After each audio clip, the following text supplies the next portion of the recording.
So welcome, Yinka. It's great to have you here. Yinka, I'll hand over to you and we'll come back at the end of your session. Brilliant. Thank you so much.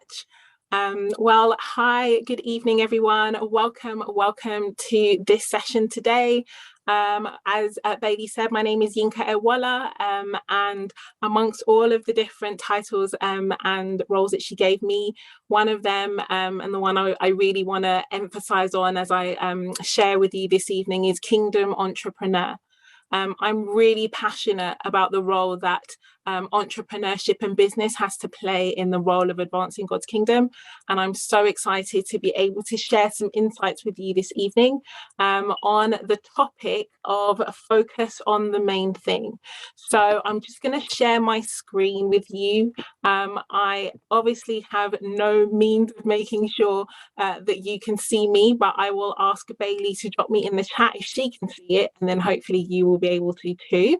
And I'm really excited to share more on this with you, and we'll be sharing about it in kind of three key areas. So we're going to look at what difference will that focus make.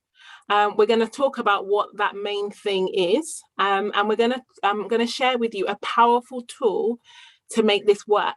For you, for your business, for anything really, and I'm really excited to share these insights with you. So with that in mind, let's get started and let's start thinking about focus. It's a word that we use all the time. I'm a mum. I have 3 sons, and I know that I use the word focus several times on a daily basis. I just want them to focus. Why can't you focus? Focus, focus. But we use words often and don't necessarily pay attention to their meaning. So I wanted to be really clear about what I'm talking about when I'm thinking about focus and why it's so relevant in terms of what we're thinking about this evening. So when I'm talking about focus, I am actually talking about paying particular attention to. So this is not general things that you have around, or this is actually directing your sight, your focus, your real attention in that direction. And it's also to bring something into a state of clearer vision and clearer and more intense vision. So we talk about focus from the point of view of sight. And it is absolutely that faculty that is often, really and accurately focused on and thought about when we're thinking about focus. But focus isn't just about your eyes. Focus absolutely includes your eyes, but it's also about your mind. How and what we put and set our minds to, the thoughts and stories that we allow to, take residence and really sit in our brains and kind of direct our attention is really, really important. But also our hearts. It is our hearts that really tell us what our focus is on. And it is in Colossians chapter 3, verse 2. It talks about setting your affections, the end of the verse says, on things above. But it is where we set our attention, our affections is absolutely a matter of our focus. And the reason I wanted to be really clear about that is because ultimately there are lots of different types of things that are trying to grab our focus, trying to get our affections, trying to steal our minds and really kind of capture our thoughts. And it's an important and powerful thing to remember, that we need to really ensure that we direct our focus and we're intentional in our focus. So with that in mind, let's think about and focus on what the main thing is. And actually there are the main thing is absolutely contextual, but what I will show you first is this diagram here. And you will, if you've read anything to do with anything personal development, business development, you will be familiar with these concentric circles. This diagram is known as the golden circle and was popularized by the author Simon Sinek in his book Start With Why. Because in the middle of those circles is the concept of why. The main thing is answered by the answer to the question of why. And so the main thing is the purpose, as the French would say, the raison d'être, or why you are here. That is the main thing. The purpose of something is the main thing. And so when we're thinking about the main thing, we then need to ask ourselves, well, the main thing in what? Because everything has a different purpose. And so as a result of that, the main thing in each context will be different. The question is, what is the main thing to focus on in business? What is the main thing to focus on in life in general? And how about relationships, of which we are so much a part of? What is the main thing there? And so what I'll do is I'll share a little more on each of these areas. So what is the purpose of a business? And you can ask 100 people and get 100 different definitions. Some of the ones that I like are solving a problem for a profit. I absolutely think and believe, as I said before, that business has such a powerful role to play in solving so many of the problems of this world. Now, it's not lost on me how many problems businesses have caused, but they are not kingdom businesses, and they're not businesses run in a kingdom fashion. I do believe that businesses run by kingdom entrepreneurs, by people who are focused on doing good. Bailey talks about the fact that she's a social entrepreneur. There are so many incredible businesses solving problems out there. And so I really do believe that business has an incredible part to play. For a profit, to make money in order to ensure that it remains sustainable. So that's one of the definitions I like. The other that I really like is about fair exchange of value.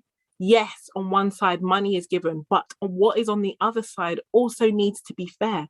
It needs to be of value to the community. It needs to be of value to the person buying or the party buying that service. Business has to have fair exchange. If it's unfair in either direction, it is not a sustainable business. And so the purpose of business is to create wins for as many people or groups as you can. And there is such power and opportunity in being able to do that. Yes, it should create wins for the people in the business, for the employees, for the owner, for the customers. But what about the supply chains? What about the community? What about a sense of longer legacy? It's so powerful and important that business also delivers on that purpose. And certainly for me as a Christian, I really focus in on Matthew chapter 6, verse 10, where we say in the Lord's Prayer, thy kingdom come. I do believe wholeheartedly that my business is about ensuring the domain of the kingdom, that's where the word kingdom comes from, is seen and celebrated here. So business has an incredible set of purposes from my perspective. But what about relationships? Because that's definitely more controversial. And oftentimes, people spend a lot of time talking about happiness and, I just want to be happy. A purpose of a relationship, is to be happy. And actually, that may not be the case at all. It may not be the case that happiness is the purpose of a relationship. And when we look in the Bible, I'm reminded of the verse in Ecclesiastes chapter 2 and verse 9, which says that 2 is better than 1 because they get good return for their labor. And it sets me thinking about actually the purpose of a relationship, the purpose of being in connection with another person or another party is that they should be better together than they are apart. And all of a sudden, that creates an entirely different dynamic. It creates an entirely different focus. And then the main thing that you're focusing on, that being better together, that growth, that progress, that improvement, that's a very different type of purpose to happiness. Now, it doesn't mean that unhappiness is the focus either, but it's just, as you can see, focusing on improvement or being better together as opposed to apart is very different from merely just focusing on both parties just being happy. And so to life, what is the purpose of life? Isn't that the biggest question? And, we're fortunate to have so many answers within God's word in that. One of the verses I love most is in Ephesians chapter 2, verse 10, where it talks about the fact that we are God's masterpiece. Our purpose in life is couched in the fact that we are the pinnacle of what God created. And so what we're really focused on and created for, why we're here, is for connection and communion with him. Now, obviously, there are journeys, and we're familiar with why that isn't always obvious to see and to know. But the fact is that we have all been created for a purpose, and we're here to do what he has sent us here to do. It sounds very different to what we're often told, but the fact is that we have been sent here with a mission, and it is our mission, it is our purpose is to fulfill on that mission. So I want to share this verse with you in Matthew chapter 5, verse 16, where it says that you should let your light so shine before men that they may see your good works and glorify your Father which is in heaven. I love this verse because it talks so powerfully about the fact that we have a job to shine our light, not to play small, not to hide, not to settle in mediocrity. It is to shine, and to do so unapologetically and as authentically as we can do, so that people will see our good works and they will glorify our Father in heaven. That, in my opinion, is absolutely part of our purpose, and therefore part of the main thing. And so I guess the question then is, so how do you know what he sent you here to do? And the fact is that unlike some of what I've just shared with you, it isn't the same for all of us. This Mark Twain quote makes me smile. The two most important days in your life are the day you're born and the day that you find out why. I'd love to say that it comes to you on a specific day and you just find out, wake up in the morning, but it isn't. I don't always know that it happens on a day. Sometimes it's a journey to find out. Sometimes it's an iterative process. You don't have to, wake up, bold and sure every day, all the days of your life, in terms of what every single thing is meant to be about. That, I don't believe that to be how it works. It certainly hasn't been in my journey. But the point is that you are made for a purpose, and there is a reason why you're here. And some of that, therefore, needs to be about finding out why. But luckily for us, there are some clues about how we can find out why. And some of those clues have been with us this entire time. The stuff we're interested in, is it music? Is it art? Is it business? Is it science? What are you interested in? What are you passionate about? Where are your natural abilities? What kind of things do you play at and is so easy for you, but other people, they look at you and they're like, how can you do that? What are your desires? I know desires is such a tricky subject in the kingdom, because, we are told of, the heart of man and being continually evil. And, we're very kind of focused in on that side. But I also know and believe to be true that we were made in God's image, and that there are areas of our desires that he has given us to give us clues as to what we're supposed to be doing here. And so those clues give us a real sense of understanding. And the fact is that each of those clues will be different for all of us. This is the reason why, to a very large extent, and I believe this, and I say this as a parent, that often no one can really tell you why you're here. They don't know. Their interests, passions, desires, natural abilities are going to be completely different to yours. And so for me, my role is to guide, for example, my children to discover their purpose, rather than trying to imprint my version of theirs on them. But there is a powerful exercise, and it was one that Matt and I had a conversation about a few months ago, that really brings that into focus for you. And I'm going to share a little bit more on that with you now, as a means of being able to discover more about that sense of your purpose and why you're here, and how to focus on the main thing. And so that exercise to discover more about your why and why you're here is called eulogy exercise. Now, this is not something that I designed. It's something I discovered, but then have adapted and augmented on the basis of working with different organizations, different clients, and in different settings as a strategist and as a coach. And the eulogy exercise sounds exactly as you would think it does. This is the exercise where you write the eulogy of your life. So this assumes that you have passed, but you write it having lived the very best version of your life. And so you ask yourself questions like, well, who is reading this eulogy? Who is it? How do they feel about you? What memories have you created together? What difference did you make to them in their life, in the broader community? In what way did you make that difference? And what meaning did you bring while you were here?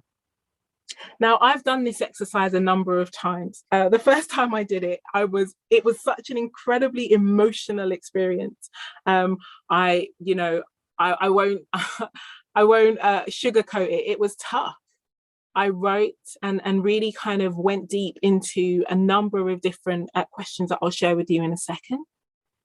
But then when I looked at that version of the life that I wanted to have lived based on those clues, on my natural abilities and my interests and passions, and I looked at the life I was living at the time, they were so night and day different that I knew that the life I was living at the time was never going to get me to that version of that eulogy. And I knew immediately something had to change. Now, the fact is that it can feel very morbid to think about your death. And yet this quote tells you why it's so powerful. They say that you don't know what you've got till it's gone. The truth is you knew what you had, you just never thought you'd lose it. And the fact is we do. We live like we're never going to die. That's why we waste days. We waste days in complaining. We waste days in moaning. We waste days in, and no disrespect if this is your favorite color, but we waste days in beige, when we should be living in full, stripy, spotty, sparkly Technicolor. The fact is that there is going to be a day when we're no longer here, when all of our breaths have been taken, all of our heartbeats have been beaten. And yet we live as though we're going to live forever, and we get these, we can just, tomorrow is another day. Yes, but what did you do with today? Focusing on the main thing is recognizing that every day is unique and irretrievable. And so what the eulogy exercise has to share with us and really helps us to understand and why we do a eulogy is because at that point you're gone. There are no do-overs. And there's nothing like death to really bring a sharp focus into what you're doing with your life. If today was your last day, would it have been a last day that you would want to have been your last day? Because if not, then live tomorrow like it will be. The fact is that there is a sense of completeness about your life when you're thinking about your eulogy. Whenever I've also heard the idea of a deathbed scenario, when you're 99 and you're on your deathbed. Equally, yes. But obviously there are opportunities on your deathbed to say things that you haven't yet said. When your eulogy is written, you're gone. So everything you need to have said needs to have been said by then. Everything you want to have done needs to be done. Every impact you want to have made in your life and the legacy you want to leave behind needs to have been set. So that sense of completeness is incredibly powerful. And having also done the deathbed version, I can definitely say that my eulogy for me felt more final and therefore more focused. It helps you consider what's important to you about the legacy you want to leave. If we talk about in legacy building, we talk about planting trees that you will never sit under the shade of. And this is a really important thing here, because at that point, the day after that, or the day of your eulogy, you're no longer here. So what are the shade that those that you've left behind are going to enjoy? And more importantly, you're beginning with the end in mind. Writing your eulogy now is such an incredible tool, because if that's the end you want, then it gives you the opportunity while you still have it to make a change, to make a difference, to course correct. And it was writing my first eulogy that really transformed my trajectory for my family, for my business, for my relationships. I stopped acting as though I had infinite do-overs, because I really didn't.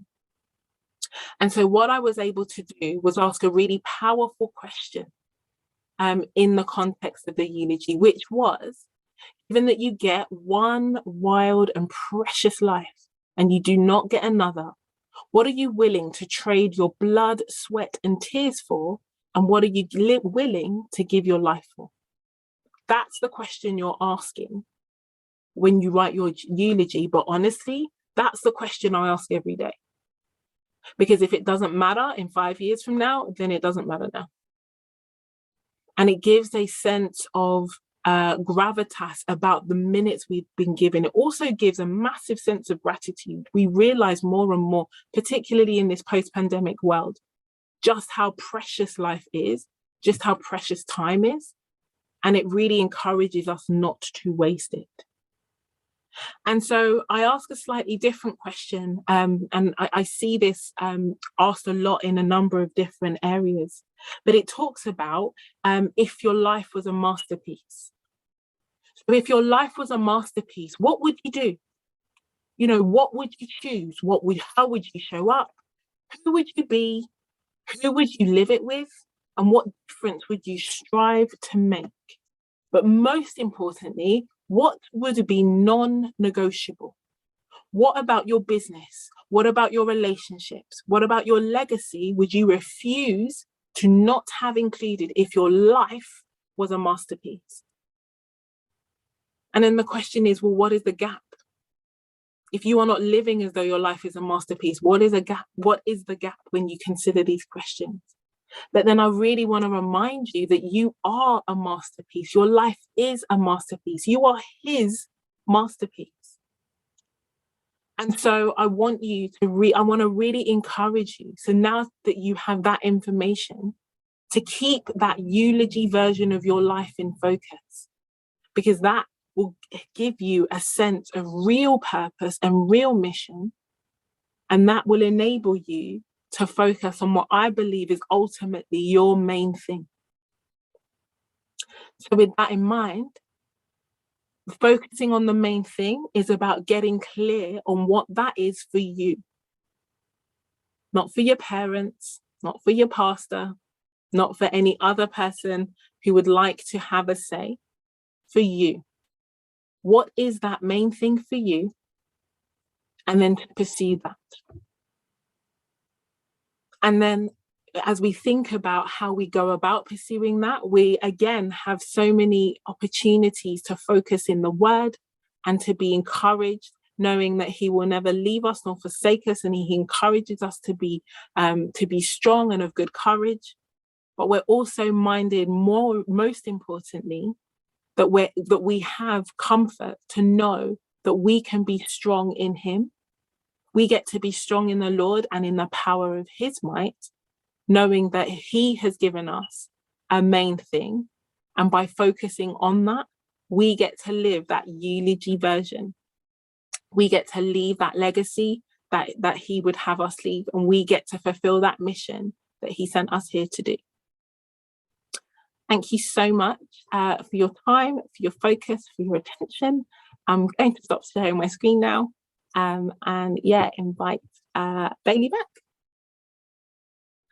Thank you so much for sharing that, Yinka. It's so insightful. And even just looking at the comments, Audrey said, she said a few comments, and she said, yes and amen to doing God's work. But she's also said that she's done a eulogy and it's such a powerful exercise. I'd seen an exercise, and I think the eulogy will be next. I'm writing myself a Christmas card for 2022. So I love that. Celebrating the wins.